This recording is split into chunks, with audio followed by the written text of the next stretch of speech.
Oats get a bad rap when it comes to blood sugar, but the truth is they're a fantastic source of fiber and magnesium. You just have to know how to pair them. And I'm gonna show you the one ingredient fix that takes overnight oats from gluey and gummy to impossibly creamy. The secret? Mixing in 1 tablespoon of almond flour. Let me show you my base recipe. 1/4 cup of oats, 1/4 cup of full fat Greek yogurt, and then we've got our almond flour, maple syrup, which I use the 0 sugar allulose syrup, a little cinnamon, 1/4 cup of milk, and then very important pinch of salt for flavor. But so why the almond flour? Well, what's actually happening is that when the oats soak overnight, they release starch into the surrounding liquid, which creates free, unbound starch, making overnight oats oftentimes feeling gluey and gummy. But almond flour, which is made from finely ground blanched almonds, is primarily made up of fat and protein. And so it absorbs all of that extra liquid without becoming gummy itself. I think of it like a sponge that's soaking up all that starch. But now if oats are getting such a bad rap, why am I such a fan? Well, here's what's really going on inside these things. They contain a special kind of soluble fiber called BetaGlucan. And when BetaGlucan hits a liquid, say that's milk or water, coffee, it forms this thick kind of gel. And that gel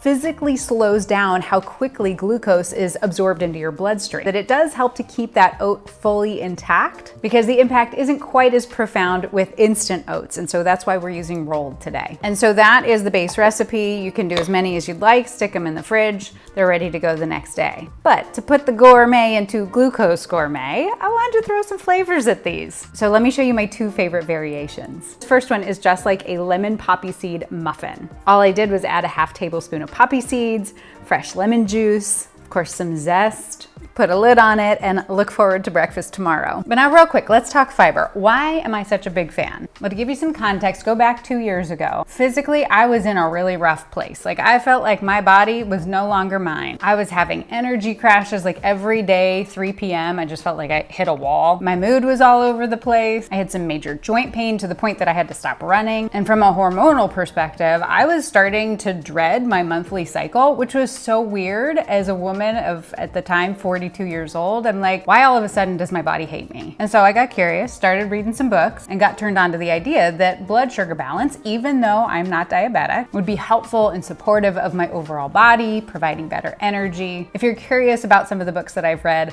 I've got a whole post about it linked down below. And I know everybody's journey is unique, and this may not be the solve for you, but for me, one of the big keys was incorporating more fiber, because in combination with protein and fat, it's helping to keep those blood sugar levels more stable, put less demand on my system, less inflammation. And again, for me personally, had a profound effect. And so I'm not saying this is everybody's path, but it's something that worked for me. And if you think maybe you're not getting enough fiber, this is an easy way to add more in. Okay, but variation of the oats number 2, and this is inspired by my all-time favorite dessert. Like if they have this at the restaurant, I am ordering tiramisu. Base is essentially the same, but instead of Greek yogurt, we're using ricotta cheese, which my culinary crystal ball is saying that ricotta is about to have a moment because it's creamy, the flavor is subtle, and it comes with 10 grams of protein per serving. And that protein is super helpful, just like the fiber. It is one of the most well-studied tools we have for flattening a glucose response. So we've got our oats, the ricotta, the almond flour trick again,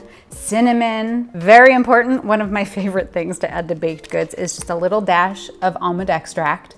Then for this variation, instead of the milk, we're gonna do cold brew, or you could use regular coffee, espresso, whatever you've got. Not only gonna make it taste like tiramisu, but gonna help wake you up. I will say cold brew is lower in acidity compared to the brewed coffee, so it will make for a more mellow flavor. Put a lid on it, and we'll let the fridge do the rest of the work. So then cut to the next morning. You can absolutely eat this straight up, but I like to add a layer of 0 sugar sweetened Greek yogurt and then the all-important cocoa powder, just like classic tiramisu. But now the good news. I, of course, tested both variations with my CGM.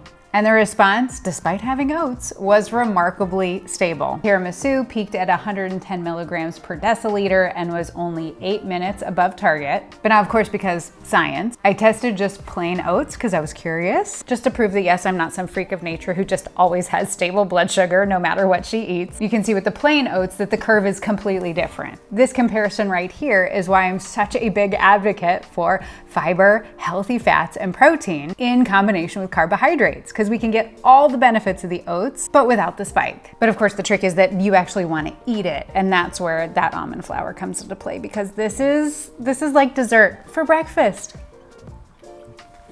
That is so good. No glucose roller coaster, just stable energy all morning. Now, if you want to give this a go in your own kitchen, I have the full recipe linked down in the first comment pinned below. And if you give that almond flour trick a try, let me know. I want to hear how it goes. Keep me in the loop.